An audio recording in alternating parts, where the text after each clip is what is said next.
Lipstick എടുത്തു. തുറക്കാൻ പാടാണ്.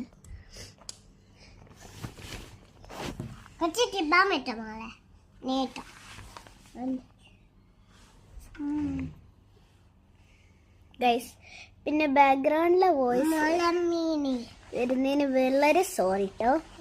ഇവരോടൊന്നും പറഞ്ഞാൽ മനസ്സിലായില്ല. ഞാൻ അനിയത്തിയൊന്നും കേൾക്കില്ല.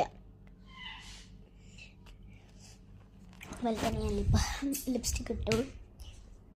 പക്ഷെ നമ്മൾക്ക് തന്നെ ലിപ്പാം ചോദിച്ച് ചെയ്തിട്ട് ഞാനൊന്നും പറഞ്ഞിട്ടൊന്നും കേൾക്കണില്ല. അപ്പോൾ ഇത്രയേ ഉള്ളൂ എൻ്റെ മേക്കപ്പ്. പാർക്കിലും ബക്കാലയിലൊക്കെ പോകുന്ന ചെറിയൊരു കുഞ്ഞു മേക്കപ്പേ ഉള്ളൂ കേട്ടോ അത് ഗൈസ്. അപ്പോൾ നിങ്ങളെ മേക്കപ്പ് എങ്ങനെയാണ്? പിന്നെ പറഞ്ഞ പോലെ നിങ്ങളെ മേക്കപ്പ് എങ്ങനെയാണെന്ന് നിങ്ങൾ താഴെ കമൻറ്റ് ചെയ്യണം. ഓരോരോ പറയാൽ മതി, ഇങ്ങനെ ഇട്ടാൽ മതി എൻ്റെ മേക്കപ്പ് റൊട്ടീൻ. എന്നിട്ട് നിങ്ങളെ എത്ര മേക്കപ്പാണ് നിങ്ങൾ ഇടുന്നത് ഫസ്റ്റ് അക്കോർഡിംഗില് നിങ്ങളതൊന്ന് താഴെ കമൻറ്റ് ചെയ്യട്ടോ. അതുപോലെ തന്നെ പിന്നെ ഞാൻ ഒരു ദിവസം എൻ്റെ അനിയത്തി എന്നെ മേക്കപ്പ് ചെയ്ത് വീഡിയോ ഞാൻ എന്തായാലും ഇടുക. Bye bye, see U.